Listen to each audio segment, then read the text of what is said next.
परम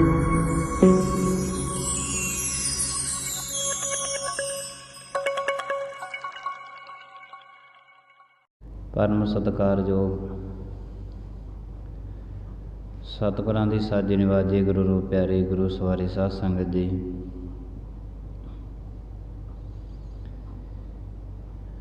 नितनेम कर्म अनुसार परमेश्वर दे घर विच पहुँच करके गुरु दरबार दीयां हाजरियां भरनियां कीतियां हन।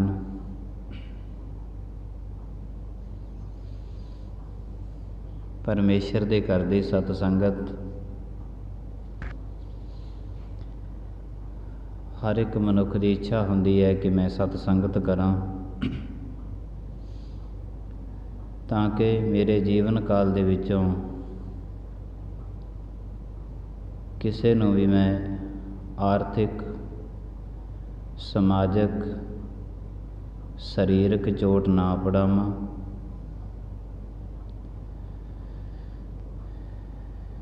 क्योंकि जे किसी नूं आर्थिक समाजिक जां सरीरक चोट पड़ाई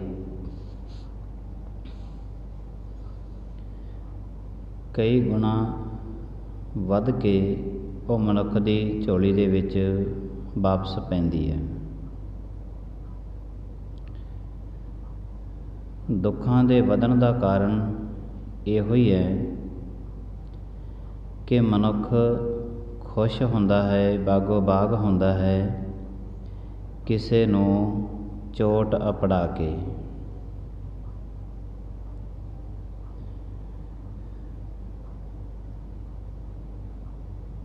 किसे नूं चोट अपड़ा के बड़ा खुश हुंदा है तो समझ लेना कि मनुख समाजिक है। हजे तक ये मनुख धार्मिक नहीं बनिया, क्योंकि जिन्ने भी समाजिक लोक होए ने, राजे महाराजे होए ने, उन्हां सारे दे सारियां ने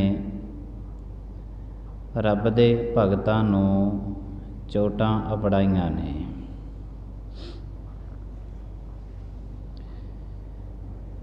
गुरु नानक देव साहब महाराज नूं जेल खाने दे अंदर पाया जांदा है।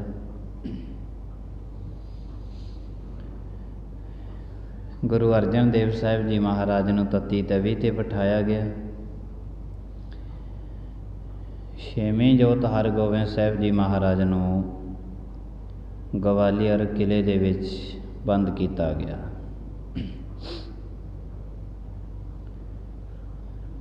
इतिहास इन्हां गल्लां दीयां गवाहियां दिंदा है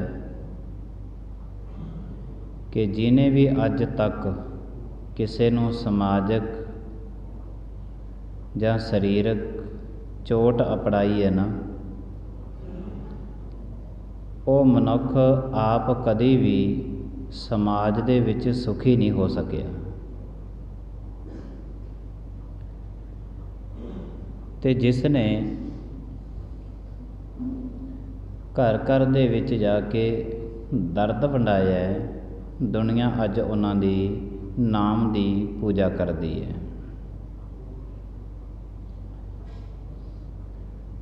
समाज दे विच समाजिक मनुख ने अपने नियम बना लए ने किसे नूं चोट अपड़ाउणी,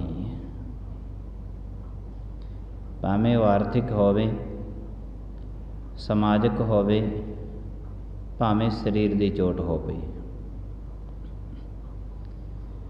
भावें ते अपनी जबान दे विचों इहो जे बोल किसे नूं बोलदे ने उहदा मन बहुत दुखी हो जाए,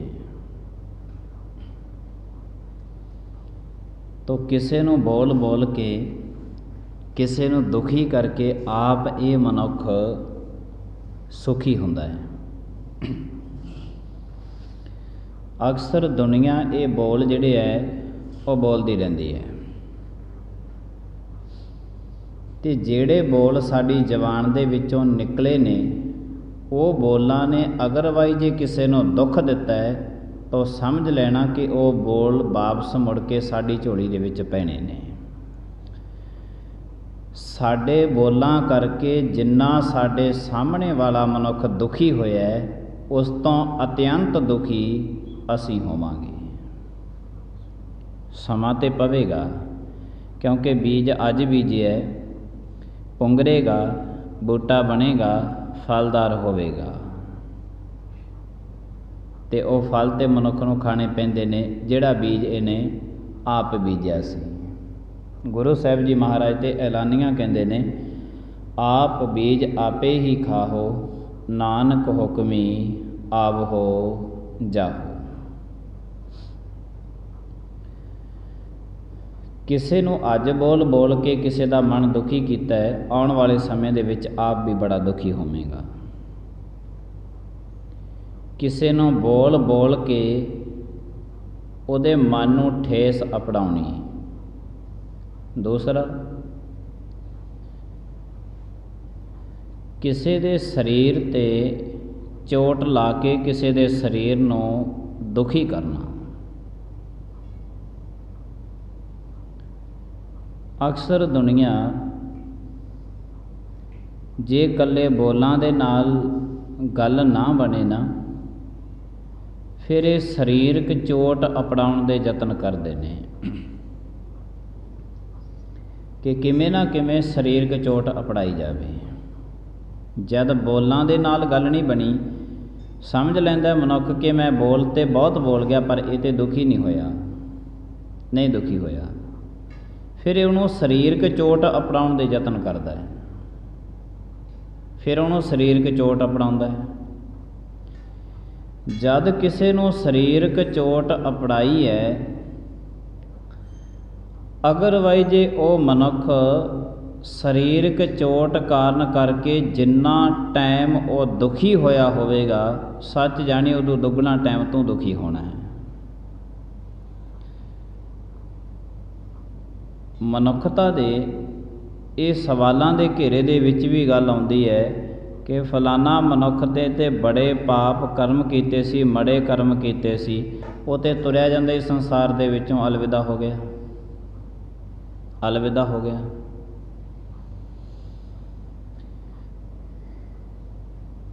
ਬੀਜ ਅੱਜ ਬੋਇਆ, ਹੋ ਸਕਦਾ ਕਿ ਉਹਨੇ ਆਪਣੇ ਸਰੀਰ ਦਾ ਕੱਪੜਾ ਬਦਲ ਲਿਆ ਹੋਵੇ।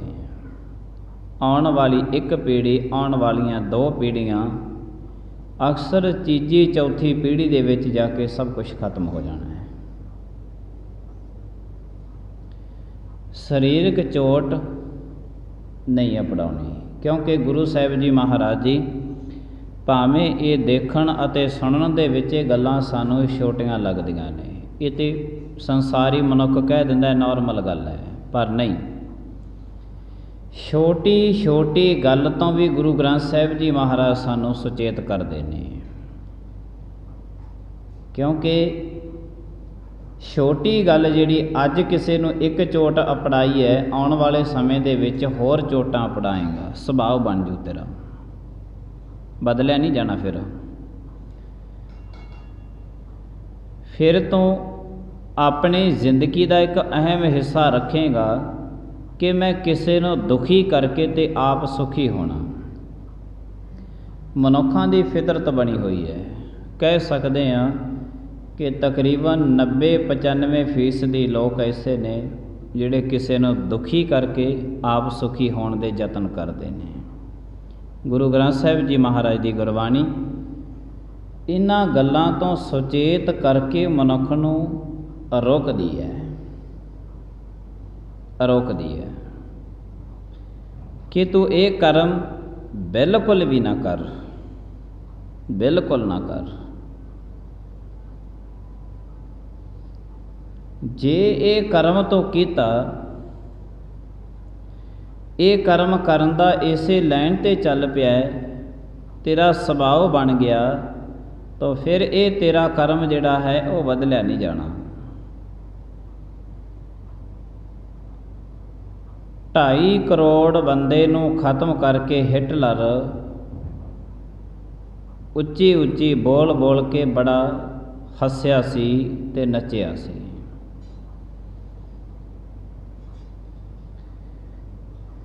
ਕਿਸੇ ਨੂੰ ਦੁਖੀ ਕਰਕੇ ਹੱਸਿਆ ਤੇ ਜ਼ਿੰਦਗੀ ਦੇ ਵਿੱਚ ਕੀ ਹੱਸਿਆ, ਕਿਸੇ ਨੂੰ ਉਜਾੜ ਕੇ ਵਸਿਆ ਤੇ ਜ਼ਿੰਦਗੀ ਦੇ ਵਿੱਚ ਕੀ ਵਸਿਆ। क्योंकि ऐसे मनुख का किसी भी धर्म के अंदर प्रवेश होना नामुमकिन हो जाता है। तो जदों वो किसी धर्म का नहीं बन सकता, फिर ਜਿਹੜੇ भी धर्म ਦੇ ਵਿੱਚ ਜਾਂਦਾ है ਉੱਥੋਂ ही ਉਹਨੂੰ ਲਾਹਨਤਾਂ ਪੈਂਦੀਆਂ ਨੇ। ਤੇ ਜਦੋਂ ਲਾਹਨਤਾਂ ਪੈਂਦੀਆਂ ਨੇ ਫਿਰ ਉਹ ਮਨੁੱਖ ਵਿਚਾਰਾ ਇੱਕ ਧਰਮ ਨੂੰ ਛੱਡ ਦਿੰਦਾ ਵੀ ਚਲੋ ਹੁਣ ਹੋਰ 'ਚ ਚੱਲੀਏ। ਉਹਨੂੰ ਛੱਡਿਆ ਫਿਰ ਤੀਜੇ ਹੋਰ ਦੇ ਵਿੱਚ ਚਲਿਆ ਗਿਆ, ਧਰਮ ਬਦਲਣੇ ਸ਼ੁਰੂ ਕਰ ਦਿੰਦਾ। ਗੁਰੂ ਗ੍ਰੰਥ ਸਾਹਿਬ ਜੀ ਮਹਾਰਾਜ ਦੀ ਗੁਰਬਾਣੀ ਜਿਹੜੀ ਹੈ ਇਹ ਮਨੁੱਖ ਨੂੰ ਸੁਚੇਤ ਕਰਦੀ ਹੈ ਕਿ ਤੂੰ ਆਪਣੇ ਆਪ ਨੂੰ ਬਦਲਣ ਦੇ ਯਤਨ ਕਰ। ਤੂੰ ਸੰਸਾਰ ਨੂੰ ਜਿੱਤਣ 'ਤੇ ਚੱਲਿਆ ਹੋਇਆ, ਇਸ ਗੱਲ ਤੋਂ ਬਿਲਕੁਲ ਰੁਕ ਜਾ। ਜੇ ਤੂੰ ਜਿੱਤ ਦੀ ਖੁਸ਼ੀ ਮਨਾਉਣੀ ਚਾਹੁੰਦਾ ਤਾਂ ਆਪਣੇ ਮਨ ਨੂੰ ਜਿੱਤਣ ਦੇ ਯਤਨ ਕਰ। ਮਨ ਜੀਤੈ ਜਗ ਜੀਤ। ਅਗਰਵਾਈਜ਼ ਜੇ ਤੂੰ ਆਪਣਾ ਮਨ ਜਿੱਤ ਲਿਆ ਫਿਰ ਤੇ ਸਾਰੇ ਦੇ ਸਾਰੇ ਸੰਸਾਰ ਨੂੰ ਜਿੱਤ ਲਿਆ। ਤੇ ਜੇ ਮਨ ਨੂੰ ਨਹੀਂ ਜਿੱਤ ਸਕਦਾ, ਸਾਰੇ ਦੇ ਸੰਸਾਰ ਨੂੰ ਜਿੱਤ ਕੇ ਵੀ ਤੂੰ ਬਾਜੀ ਹਾਰ ਜਾਵੇਂਗਾ। ਐਲਾਨੀਆਂ ਗੁਰੂ ਗ੍ਰੰਥ ਸਾਹਿਬ ਜੀ ਮਹਾਰਾਜ ਇਹ ਗੱਲਾਂ ਤੋਂ ਮਨੁੱਖ ਨੂੰ ਸੁਚੇਤ ਕਰਦੇ ਨੇ। ਸਤ ਸੰਗਤ ਜਾਂ ਗੁਰਬਾਣੀ ਮਨੁੱਖ ਪੜ੍ਹਦਾ ਸੁਣਦਾ, ਉਹਦਾ ਮਤਲਬ ਇਹ ਹੈ ਕਿ ਮਨੁੱਖ ਆਪਣੇ ਅਸਲੀ ਰਸਤੇ 'ਤੇ ਚੱਲੇ ਸੁਰਤ ਕਰਕੇ। ਜਦੋਂ ਇਹ ਅਸਲੀ ਰਸਤੇ 'ਤੇ ਚੱਲਦਾ ਹੈ ਤੇ ਸਤਿਗੁਰੂ ਮਹਾਰਾਜ ਜੀ ਫਿਰ ਇਸ ਦੀ ਬਾਂਹ ਪਕੜ ਲੈਂਦੇ ਨੇ। ਫਿਰ ਭਾਵੇਂ ਸਾਰੀ ਦੀ ਸਾਰੀ ਦੁਨੀਆ ਇਹਦੀ ਵਿਰੋਧਤਾ ਦੇ ਵਿੱਚ ਖੜੀ ਹੋਵੇ, ਅਕਾਲ ਪੁਰਖ ਮਹਾਰਾਜ ਜੀ ਦੇ ਪੱਖ ਦੇ ਵਿੱਚ ਖੜ੍ਹਦੇ ਨੇ। ਸਾਰੀ ਦੀ ਸਾਰੀ ਦੁਨੀਆ ਇਸ ਨੂੰ ਬੜੇ ਮੰਦੇ ਬੋਲ ਬੋਲਦੀ ਹੈ, ਅਕਾਲ ਪੁਰਖ ਮਹਾਰਾਜ ਜੀ ਉਸ ਨੂੰ ਬੜੇ ਮਿੱਠੜੇ ਬੋਲ ਬੋਲਦੇ ਨੇ।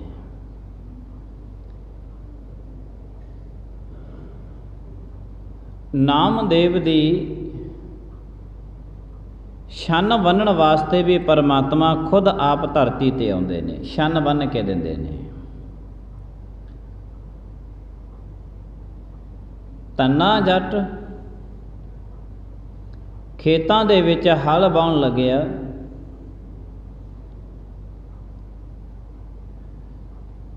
ਪੁਰਾਣੇ ਜਵਾਨਾਂ ਦੇ ਵਿੱਚ ਕਾਲ ਪੈਂਦੇ ਹੁੰਦੇ ਸੀ। 12-12 ਸਾਲ ਲਗਾਤਾਰ ਮੀਂਹ ਨਹੀਂ ਪੈਂਦਾ ਸੀ।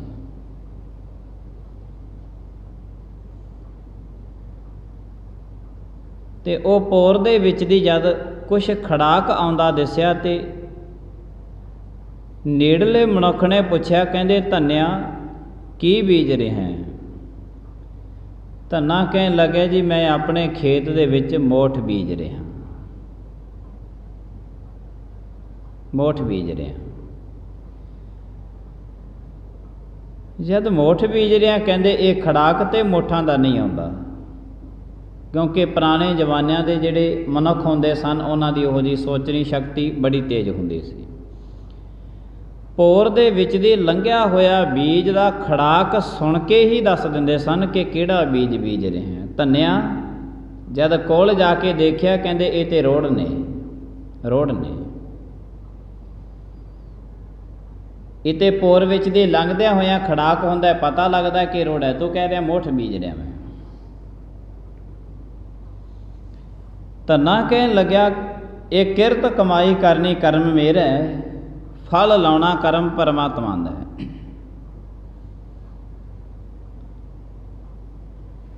ਜਦੋਂ ਉਸੇ ਜ਼ਮੀਨ ਦੇ ਵਿੱਚ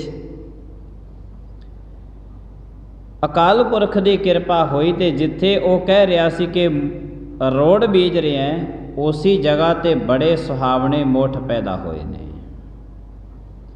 ਸੁਰਤ ਕਰਕੇ ਪਰਮਾਤਮਾ ਦੇ ਨਾਲ ਧੰਨਾ ਜੀ ਜੁੜੇ ਹੋਏ ਨੇ ਤੇ ਪਰਮਾਤਮਾ ਨੇ ਰੋੜਾਂ ਦੀ ਥਾਂ ਤੇ ਮੋਠਾਂ ਦੇ ਬੀਜ ਪੈਦਾ ਕਰਤੇ ਨੇ। ਅਗਰਵਾਈਜ਼ ਜੇ ਕੋਈ ਮਨੁੱਖ ਸੁਰਤ ਕਰਕੇ ਪਰਮਾਤਮਾ ਨਾਲ ਜੁੜੇ ਤਾਂ, ਕਿਉਂਕਿ ਇਹ ਮਾਰਗ ਸੁਰਤ ਦਾ ਹੈ। ਜਦੋਂ ਭਾਈ ਮਰਦਾਨਾ ਜੀ ਆਪਣੇ ਘਰ ਵਾਪਸ ਜਾਣ ਲੱਗੇ ਤੇ ਗੁਰੂ ਨਾਨਕ ਦੇਵ ਸਾਹਿਬ ਜੀ ਮਹਾਰਾਜ ਨੂੰ ਕਹਿਣ ਲੱਗੇ, ਮਹਾਰਾਜ ਮੈਂ ਘਰ ਚੱਲਿਆ ਵਾਪਸ ਤੁਹਾਡੀ ਕਿਰਪਾ ਨਾਲ, ਤੇ ਮੈਂ ਚਾਹੁੰਦਾ ਕਿ ਮੈਂ ਆਪਣੇ ਬੱਚਿਆਂ ਵਾਸਤੇ ਕੁਛ ਨਾ ਕੁਛ ਲੈ ਕੇ ਜਾਵਾਂ, ਇੰਨੇ ਸਮੇਂ ਬਾਅਦ ਜਾਵਾਂਗਾ ਆਪਣੇ ਘਰ ਤੇ ਬੱਚੇ ਮੇਰੇ ਹੱਥਾਂ ਵੱਲ ਝਾਕਣਗੇ ਕਿ ਸਾਡਾ ਬਾਪ ਇੰਨੇ ਸਮੇਂ ਬਾਅਦ ਆਇਆ ਤੇ ਸਾਡੇ ਵਾਸਤੇ ਖਾਣ ਵਾਸਤੇ ਕੀ ਲੈ ਕੇ ਆਇਆ ਹੈ, ਪਹਿਨਣ ਵਾਸਤੇ ਕੀ ਲੈ ਕੇ ਆਇਆ ਹੈ। ਘਰੇ ਪਰਿਵਾਰ ਸਾਰੇ ਦਾ ਸਾਰਾ ਝਾਕੇਗਾ। ਜਦ ਗੁਰੂ ਨਾਨਕ ਦੇਵ ਸਾਹਿਬ ਮਹਾਰਾਜ ਨੂੰ ਇਹ ਬੇਨਤੀ ਕੀਤੀ ਤੇ ਗੁਰੂ ਨਾਨਕ ਦੇਵ ਸਾਹਿਬ ਜੀ ਮਹਾਰਾਜ ਜੀਆਂ ਨੇ ਕੋਲੇ ਚੁੱਕ ਕੇ ਤੇ ਮਰਦਾਨੇ ਦੇ ਪੱਲੇ ਬੰਨ੍ਹਤੇ, ਇਹ ਲੈ ਜਾ ਮਰਦਾਨਿਆਂ। ਭਾਈ ਮਰਦਾਨਾ ਜੀ ਗੁਰੂ ਨਾਨਕ ਦੇਵ ਸਾਹਿਬ ਜੀ ਮਹਾਰਾਜ 'ਤੇ ਦ੍ਰਿੜ ਵਿਸ਼ਵਾਸ ਰੱਖਣ ਵਾਲੇ ਸਨ, ਕਿਉਂਕਿ ਅਕਾਲ ਪੁਰਖ ਮਹਾਰਾਜ ਦੇ ਗੁਰੂ ਨਾਨਕ ਸਾਹਿਬ ਜੀ ਮਹਾਰਾਜ ਦੇ ਨਾਲ ਜੋ ਰਹਿੰਦੇ ਸਨ, ਕੌਤਕਾਂ ਦਾ ਪਤਾ ਸੀ। ਪੱਲੇ ਬੰਨ੍ਹ ਲਏ ਤੇ ਗੁਰੂ ਨਾਨਕ ਦੇਵ ਸਾਹਿਬ ਜੀ ਮਹਾਰਾਜ ਦੀ ਕਿਰਪਾ ਦੇ ਨਾਲ ਆਪ ਜੀ ਘਰ ਨੂੰ ਚੱਲ ਪਏ ਨੇ। ਪਤਾ ਸੀ ਭਾਈ ਮਰਦਾਨੇ ਨੂੰ ਕਿ ਇਹਦੇ ਪੱਲੇ ਦੇ ਵਿੱਚ ਕੋਲੇ ਪਾਏ ਹੋਏ ਨੇ, ਪਰ ਗੱਲ ਇਕੱਲੇ ਵਿਸ਼ਵਾਸ ਤੇ ਖੜੀ ਹੈ। ਇੱਕ ਆਮ ਵਿਸ਼ਵਾਸ ਹੈ, ਇੱਕ ਦ੍ਰਿੜ ਵਿਸ਼ਵਾਸ ਹੈ। ਜਿਹੜੇ ਆਮ ਵਿਸ਼ਵਾਸ ਕਰ ਲੈਂਦੇ ਨੇ ਅਕਸਰ ਉਹਨਾਂ ਦਾ ਵਿਸ਼ਵਾਸ ਜਿਹੜਾ ਹੈ ਉਹ ਟੁੱਟ ਜਾਂਦਾ ਹੈ, ਨਹੀਂ ਰਹਿੰਦਾ। ਜਿਹੜੇ ਦ੍ਰਿੜ ਵਿਸ਼ਵਾਸ ਕਰ ਲੈਂਦੇ ਨੇ ਪਰਮਾਤਮਾ ਤੇ, ਉਹਨਾਂ ਦਾ ਪਰਮਾਤਮਾ ਕਦੇ ਵਿਸ਼ਵਾਸ ਨਹੀਂ ਟੁੱਟਣ ਦਿੰਦਾ, ਕਿਉਂਕਿ ਜਦੋਂ ਉਹ ਪਰਮਾਤਮਾ ਦੇ ਹੋ ਕੇ ਬਹਿ ਜਾਂਦੇ ਨੇ ਫਿਰ ਪਰਮਾਤਮਾ ਦੀ ਉਹਨਾਂ ਦਾ ਹੋ ਜਾਂਦਾ ਹੈ। ਦ੍ਰਿੜ ਵਿਸ਼ਵਾਸ ਵਾਲੇ ਭਾਈ ਮਰਦਾਨਾ ਜੀ ਬਾਹੋਦਾਹੀ ਹੁੰਦੇ ਹੋਏ ਆਪਣੇ ਘਰ ਪਹੁੰਚ ਗਏ ਨੇ। ਸਮੂਹ ਪਰਿਵਾਰ ਨੇ ਸੁਖ ਸ਼ੀਰਨੀ ਦਾ ਸਾਰੀਆਂ ਗੱਲਾਂ ਬਾਤਾਂ ਕੀਤੀਆਂ। ਸਮਾਂ ਪਿਆ ਤੇ ਭਾਈ ਮਰਦਾਨਾ ਜੀ ਕਹਿਣ ਲੱਗੇ ਨਾ, ਗੁਰੂ ਨਾਨਕ ਦੇਵ ਸਾਹਿਬ ਮਹਾਰਾਜ ਨੇ ਮੈਨੂੰ ਪਦਾਰਥ ਦੇ ਕੇ ਤੋਰਿਆ, ਇਹ ਪੱਲੇ ਦੇ ਨਾਲ ਬੰਨੇ ਹੋਏ ਨੇ, ਇਹ ਤੁਸੀਂ ਪੱਲੇ ਦੇ ਨਾਲੋਂ ਖੋਲ ਲਓ। ਪੁਰਾਣੇ ਜਵਾਨਿਆਂ ਦਾ ਇਹ ਸਮਾਂ ਹੁੰਦਾ ਸੀ। ਜਦੋਂ ਭਾਈ ਸੁਦਾਮਾ ਜੀ ਭਗਵਾਨ ਕ੍ਰਿਸ਼ਨ ਨੂੰ ਲੈ ਕੇ ਮਿਲਣ ਵਾਸਤੇ ਜਾਂਦੇ ਨੇ, ਉਦੋਂ ਵੀ ਉਹਨਾਂ ਨੇ ਆਪਣੇ ਪੱਲੇ ਦੇ ਨਾਲ ਸੀ ਜਿਹੜਾ ਉਹ ਬੰਨੇ ਹੋਏ ਸਨ ਛੋਲੇ, ਜਿਹੜੇ ਭਗਵਾਨ ਕ੍ਰਿਸ਼ਨ ਜੀਆਂ ਵਾਸਤੇ ਲੈ ਕੇ ਗਏ ਸਨ, ਪੱਲੇ ਦੇ ਨਾਲ ਬੰਨਣਾ। ਪੁਰਾਣੇ ਜ਼ਮਾਨਿਆਂ ਦੇ ਵਿੱਚ ਇਹੋ ਜਿਹੇ ਪਦਾਰਥ ਜਿਹੜੇ ਸੀ ਉਹ ਪੱਲੇ ਦੇ ਨਾਲ ਬੰਨੇ ਜਾਂਦੇ ਸੀ, ਪੂਰਨ ਵਿਸ਼ਵਾਸ ਦੇ ਨਾਲ।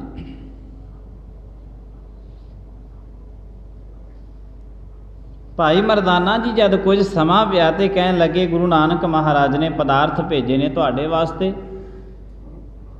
ਘਰ ਵਾਲੀ ਕਹਿਣ ਲੱਗੀ, ਕੀ ਹੈ ਇਸ ਦੇ ਵਿੱਚ?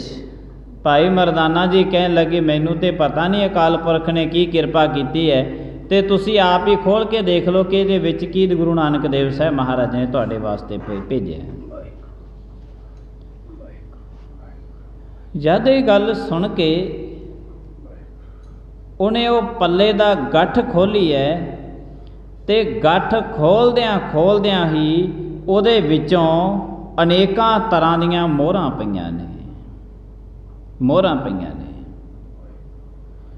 ਭਾਈ ਮਰਦਾਨਾ ਆਪਣੇ ਘਰ ਦੇ ਵਿੱਚ ਬੈਠਾ ਸਜਣਾ ਕਰਦਾ, ਇਹ ਗੁਰੂ ਨਾਨਕ ਮਹਾਰਾਜ ਮੇਰੀਆਂ ਅੱਖਾਂ ਦੇ ਸਾਹਮਣੇ ਇਸ ਮੇਰੇ ਪੱਲੇ ਬੰਨ੍ਹ ਕੇ ਤੁਸੀਂ ਕੋਲੇ ਭੇਜੇ ਸੀ, ਪਰ ਮੇਰਾ ਦ੍ਰਿੜ ਵਿਸ਼ਵਾਸ ਸੀ, ਮੈਨੂੰ ਪਤਾ ਸੀ ਕਿ ਗੁਰੂ ਨਾਨਕ ਦੇਵ ਸਾਹਿਬ ਜੀ ਮਹਾਰਾਜ ਕੋਈ ਐਡੀ ਮਹਾਨ ਕਿਰਪਾ ਕਰਨਗੇ, ਜਿਹੜੀ ਮਹਾਨ ਕਿਰਪਾ ਅੱਜ ਤੱਕ ਕਿਸੇ ਤੇ ਨਹੀਂ ਹੋਈ ਹੋਣੀ। ਇੰਨੀਆਂ ਮੋਹਰਾਂ ਪੱਲੇ ਨਾਲ ਬੰਨੀਆਂ, ਤੁਰੇ ਆਏ ਆਨੰਦ ਦੇ ਵਿੱਚ, ਸੁੱਖ ਆਨੰਦ ਦੇ ਨਾਲ ਆਪਣੇ ਘਰਾਂ ਵਿੱਚ ਆ ਗਏ ਨੇ। ਸਾਰੇ ਦਾ ਸਾਰਾ ਪਰਿਵਾਰ ਬੜਾ ਬਾਗੋ ਬਾਗ ਹੋ ਗਿਆ। ਇਹ ਸਾਰਾ ਕੁਛ ਜਿਹੜਾ ਹੈ ਜਦੋਂ ਕੋਈ ਮਨੁੱਖ ਪਰਮਾਤਮਾ 'ਤੇ ਦ੍ਰਿੜ ਵਿਸ਼ਵਾਸ ਕਰਦਾ ਹੈ ਨਾ, ਇਹ ਫਲ ਮਨੁੱਖ ਨੂੰ ਉਦੋਂ ਪ੍ਰਾਪਤ ਹੁੰਦੇ ਨੇ। ਉਨਾ ਚਿਰ ਇਹ ਮਨੁੱਖ ਨੂੰ ਫਲ ਨਹੀਂ ਪ੍ਰਾਪਤ ਹੁੰਦੇ ਜਿੰਨਾ ਚਿਰ ਮੱਥੇ ਤਾਂ ਪਰਮਾਤਮਾ ਨੂੰ ਟੇਕੇ ਤੇ ਗੱਲਾਂ ਕਿਸੇ ਦੀਆਂ ਹੋਰ ਮੰਨੇ, ਉਨਾ ਚਿਰ ਨਹੀਂ ਕੁਝ ਵੀ ਮਿਲਣਾ। ਇਹ ਤੇ ਉਦੋਂ ਮਿਲਦਾ ਹੈ ਜਦੋਂ ਕੇਵਲ ਤੇ ਕੇਵਲ ਮਨੁੱਖ ਪਰਮਾਤਮਾ ਦਾ ਹੀ ਹੋ ਕੇ ਬਹਿ ਜੇ, ਪਰਮਾਤਮਾ ਦੇ ਹੁਕਮ ਨੂੰ ਮੰਨੇ। ਤੇ ਪਰਮਾਤਮਾ ਦੇ ਹੁਕਮ ਨੂੰ ਮੰਨਣ ਵਾਲਾ ਜੋ ਕੁਝ ਸ੍ਰਿਸ਼ਟੀ ਦੇ ਵਿੱਚ ਹੋ ਰਿਹਾ ਹੈ, ਇਹ ਸਾਰੇ ਦੇ ਸਾਰੀਆਂ ਵਸਤੂਆਂ ਨੂੰ ਹਮੇਸ਼ਾ ਸਹੀ ਕਰਕੇ ਮੰਨਦਾ ਹੈ। ਤੇ ਮਨੁੱਖ ਦੀ ਫਿਤਰਤ ਬਣੀ ਹੋਈ ਹੈ, ਇਹ ਜਿੱਥੇ ਵੀ ਜਾਂਦਾ ਹੈ, ਜਿੱਥੇ ਵੀ ਬੈਠਦਾ ਹੈ, ਜਿੱਥੇ ਵੀ ਇਹ ਆਪਣੀਆਂ ਗੱਲਾਂ ਬਾਤਾਂ ਕਰਦਾ ਹੈ, ਹਮੇਸ਼ਾ ਇਹਦੀਆਂ ਗੱਲਾਂ ਆਪਣੇ ਆਪ ਨੂੰ ਚੰਗਾ ਤੇ ਦੂਜਿਆਂ ਨੂੰ ਮੰਦਾ ਅਖਵਾਉਣ, ਦੋ ਹੀ ਗੱਲਾਂ ਤੇ ਸਾਰੀਆਂ ਗੱਲਾਂ ਪ੍ਰਕਰਮਾਂ ਮਨੁੱਖ ਦੀਆਂ ਕਰਦੀਆਂ ਨੇ। ਦੋ ਗੱਲਾਂ ਤੇ ਪ੍ਰਕਰਮਾਂ ਸਾਰੀਆਂ ਮਨੁੱਖ ਦੀਆਂ ਕਰਦੀਆਂ ਨੇ ਗੱਲਾਂ, ਆਪਣੇ ਆਪ ਨੂੰ ਚੰਗਾ ਕਹਿਣਾ ਤੇ ਦੂਸਰਿਆਂ ਨੂੰ ਮੰਦਾ। ਗੁਰੂ ਸਾਹਿਬ ਜੀ ਮਹਾਰਾਜ ਕਹਿੰਦੇ ਨੇ, ਇਹ ਕਰਮ ਛੱਡ, ਜਿਸ ਦਿਨ ਤੋਂ ਪਰਮਾਤਮਾ ਦੇ ਕਹੇ ਮੁਤਾਬਕ ਆਪਣਾ ਜੀਵਨ ਬਤੀਤ ਕਰੇਗਾ, ਉਸੇ ਦਿਨ ਤੇ ਗੁਰੂ ਸਾਹਿਬ ਜੀ ਮਹਾਰਾਜ ਦੀ ਬਾਣੀ ਦੇ ਸ਼ਬਦ ਬੋਲੇਗਾ ਕਿ ਹਮ ਨਹੀਂ ਚੰਗੇ ਬੁਰਾ ਨਹੀਂ ਕੋਈ। ਮਨੁੱਖ ਦੀ ਇਹ ਅਵਸਥਾ ਕਿਸ ਦਿਨ ਬਣੇਗੀ? ਜਿਸ ਦਿਨ ਇਹ ਅਵਸਥਾ ਬਣ ਗਈ। ਇਸ ਲਾਈਨ ਤੇ ਤੁਰਨਾ ਮਨੁੱਖ ਨੇ, ਪਰ ਇਹ ਅਵਸਥਾ ਬਣਾਉਣੀ ਤੇ ਪਰਮਾਤਮਾ ਨੇ ਆਪਣਾ ਰੂਪ ਹੀ ਮਨੁੱਖ ਨੂੰ ਸਾਰੇ ਦਾ ਸਾਰਾ ਕੁਝ ਦੇ ਦੇਣਾ, ਇਹ ਕਰਮ ਪਰਮਾਤਮਾ ਦਾ ਹੈ। ਮਨੁੱਖ ਨੇ ਸਿਰਫ ਤੇ ਸਿਰਫ ਮਾਰਗ ਤੇ ਚੱਲਣਾ ਹੈ, ਰਸਤੇ ਤੇ ਚੱਲਣਾ ਹੈ। ਜਿਸ ਤਰ੍ਹਾਂ ਅਸੀਂ ਬੀਜ ਬੀਜਦੇ ਹਾਂ ਖੇਤਾਂ ਦੇ ਵਿੱਚ,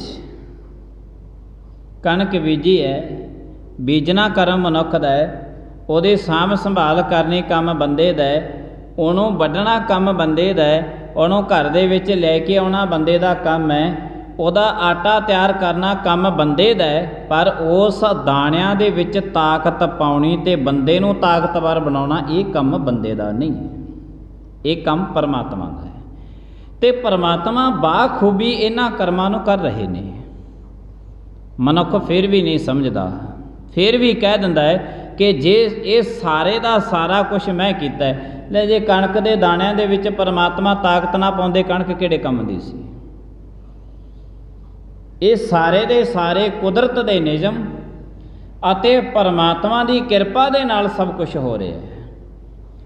ਫਿਰ ਮਨੁੱਖ ਦੀ ਅਵਸਥਾ ਬਣਦੀ ਹੈ, ਮਨੁੱਖ ਇਸ ਮਾਰਗ ਤੇ ਚੱਲੇ। ਚੱਲਣਾ ਕਰਮ ਮਨੁੱਖ ਦਾ ਹੈ, ਉਹਦੀ ਜ਼ਿੰਦਗੀ ਨੂੰ ਫਲ ਲਾਉਣਾ ਇਹ ਕੰਮ ਪਰਮਾਤਮਾ ਦਾ ਹੈ।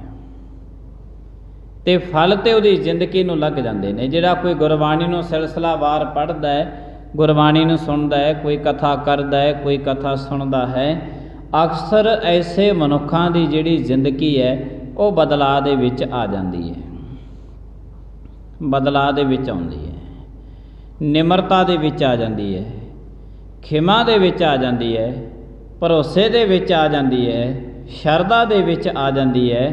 ਆਪਣੇ ਜੀਵਨ ਦਾਨ ਦੇ ਵਿੱਚੋਂ ਕਿਸੇ ਦਾ ਭਲਾ ਕਿਵੇਂ ਕਰਨਾ, ਇਹ ਜ਼ਿੰਦਗੀ ਮਨੁੱਖ ਦੀ ਬਣ ਜਾਂਦੀ ਹੈ ਜਦੋਂ ਪਰਮਾਤਮਾ ਮਹਾਨ ਕਿਰਪਾ ਕਰਦੇ ਨੇ। ਤੇ ਪਰਮਾਤਮਾ ਉਦੋਂ ਹੀ ਕਿਰਪਾ ਕਰਦੇ ਨੇ ਜਦੋਂ ਕੋਈ ਮਾਰਗ ਤੇ ਚੱਲਦਾ ਹੈ। ਪਰ ਜੇ ਪਰਮਾਤਮਾ ਦੀ ਬਾਣੀ ਵੀ ਪੜ੍ਹਦੇ ਹਾਂ, ਸਤ ਸੰਗਤ ਵੀ ਕਰਦੇ ਹਾਂ, ਸਾਰਾ ਕੁਛ ਧਾਰਮਿਕ ਕਰਮ ਕਰ ਰਹੇ ਹਾਂ, ਹਜੇ ਤੱਕ ਜ਼ਿੰਦਗੀ ਨਹੀਂ ਬਦਲਾਅ ਦੇ ਵਿੱਚ ਆਈ, ਤੋ ਇਹ ਸਾਰੇ ਦੇ ਸਾਰੇ ਕੰਮ ਨਿਰਫਲ ਚਲੇ ਜਾਣੇ ਨੇ। ਜਪੋ ਤਾਂ ਏਕੋ ਨਾਮਾ ਅਵ ਨਿਰਾਫਲ ਕੰਮ। ਜੇ ਹਜੇ ਤੱਕ ਨਾਮ ਜਪਣਾ ਸ਼ੁਰੂ ਨਹੀਂ ਕੀਤਾ ਤੋ ਜ਼ਿੰਦਗੀ ਦੇ ਵਿੱਚ ਬਦਲਾਅ ਆਉਣਾ ਨਾਮ ਜਪ ਕੇ। ਕਿਸੇ ਦਾ ਬੁਰਾ ਕਰਕੇ ਜ਼ਿੰਦਗੀ ਦੇ ਵਿੱਚ ਬਦਲਾਅ ਨਹੀਂ ਆਉਣਾ, ਮਾਫ ਕਰਨਾ। ਕਿਸੇ ਨੂੰ ਆਰਥਿਕ, ਕਿਸੇ ਨੂੰ ਸਮਾਜਿਕ, ਕਿਸੇ ਨੂੰ ਸਰੀਰਕ ਚੋਟ ਅਪੜਾ ਕੇ ਜ਼ਿੰਦਗੀ ਦੇ ਵਿੱਚ ਬਦਲਾਅ ਨਹੀਂ ਆਉਣਾ। ਪੱਥਰ ਵਰਗੀ ਜ਼ਿੰਦਗੀ ਬਣ ਜਾਵੇਗੀ। ਜਦ ਵੀ ਜ਼ਿੰਦਗੀ ਦੇ ਵਿੱਚ ਬਦਲਾਅ ਆਵੇਗਾ सत संगत करके, सेवा करके, सिमरन करके, गुरबाणी नूं पढ़ के, गुरबाणी नूं सुन के जिंदगी दे विच बदलाव आउंदा है। पर मनुख लंबे समय तो लैके जिहड़े मार्ग ते चलिया आ रहा है, ये उस मार्ग नूं छड्डना चाहुंदा ही नहीं है। ये हजे छड्डनी नहीं चाहुंदा बेईमानी, ये हजे छड्डनी नहीं चाहुंदा ठगी करनी, चोरी करनी, ये हजे तक नहीं छड्डनी चाहुंदा। तो सारी दी सारी जिंदगी दे मनुख कौलियां बाटियां पिछे लड़दा रह जावे, कोई जिंदगी नहीं है। अजाई चली गई जिंदगी, तो पशुआं नालों भी पैड़ी जिंदगी है। तो जिंदगी उही है जिन्हों परमात्मा खुद फल ला दे। ते परमात्मा जद फल लाउंदे ने, परमात्मा ने दो फल जिंदगी नूं लाए होए ने, जिहड़े समय दे मुताबक ये सारे दे सारे संसार दे विच प्रगट रूप दे विच हुंदे ने। वो किहड़े ने? मिठा बोलै निव चलै, सेजै रवै पतार। मिठा बोलना, न्योंके जग दे विच चलना, आ जिंदगी दे दो फल ने जिहड़े परमात्मा ने बंदे नूं दित्ते होए ने। दो शिंगार ने जिंदगी दे ਜਿਹੜੇ परमात्मा ने दिते हुए ने। अगर जिद्दें कर परमात्मा की महान कृपा हुई, उदे मिठा भी बोलेगा, न्योंकी जग विच चलेगा।